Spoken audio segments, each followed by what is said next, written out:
Tezkor xabar: Toshkentdagi xususiy klinikada reklama evaziga liposaksiya qildirgan bloger Komila Abduqodirovada operatsiyadan so'ng nekroz yuzaga keldi. Azizlar, ahvoli juda ham og'ir ekan. Videoni oxirigacha tomosha qiling. Instagramda kokosh taxallusi bilan vayinlar suratga oladigan 33 yoshli bloger Komila Abduqodirova Toshkentdagi xususiy klinikada liposaksiya va abdominoplastika amaliyotlarini boshdan kechirgandan so'ng operatsiya asoratlari bilan kurashmoqda.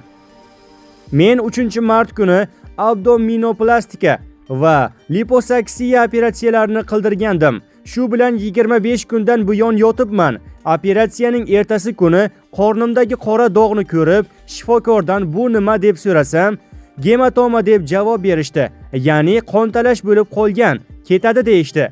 Shu bilan oradan 25 kun o'tdi, lekin qora dog' ketmadi. Shundan so'ng xavotirlanib, boshqa doktorlarga murojaat qildim. Ular esa bu nekroz, zudlik bilan qarating deyishdi. Keyin men bularga aytib, janjal qilganimdan so'ng e'tibor qaratishdi. Qora joyini olib tashlanglar dedim.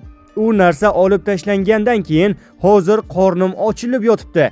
Meni apparatga ulab qo'yishgan. Sizlardan iltimosim, bu klinikaga umuman kelmanglar. Meni operatsiya qilgan bola 2002-yilda tug'ilgan, hujjat ham yo'q ekan. U hali talaba, operatsiya xonasiga umuman kirishi mumkin emas. Qo'pol qilib aytganda, ular qassoblik qilishdi. Bu klinikaga qo'lingizni bog'latish uchun ham kelmang deydi Komila Abduqodirova.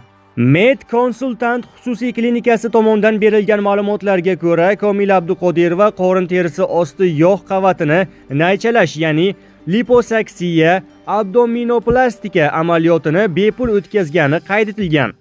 Amaliyotdan keyingi davolanish jarayonida bemorga berilgan tavsiyalarga ko'ra, ko'chaga chiqmaslik, mashina haydamaslik, energetik ichmaslik tavsiyalariga rioya qilmaganligi oqibatida jarohat sohasida yallig'lanish va terida taxminan 5-6 santimetrli to'qima nekrozi yuzaga keldi.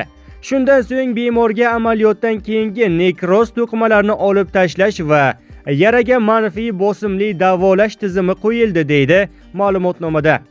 Komila Abduqodirovaning yaqinlari uni Turkiyaga olib ketib, o'sha yerda davolatish choralari ko'rilayotganini aytmoqda. Kokosh Instagramda 455 ming obunachiga ega. U asosan kulgili vayinlar suratga oladi. 2024-yilning dekabr oyida xuddi shunday amaliyotni boshdan kechirgan aktrisa Halima Ibragimova teri bitmasligi oqibatida vafot etgandi. Sizga yetkazmoqchi bo'lganlarimiz mana shulardan iborat edi.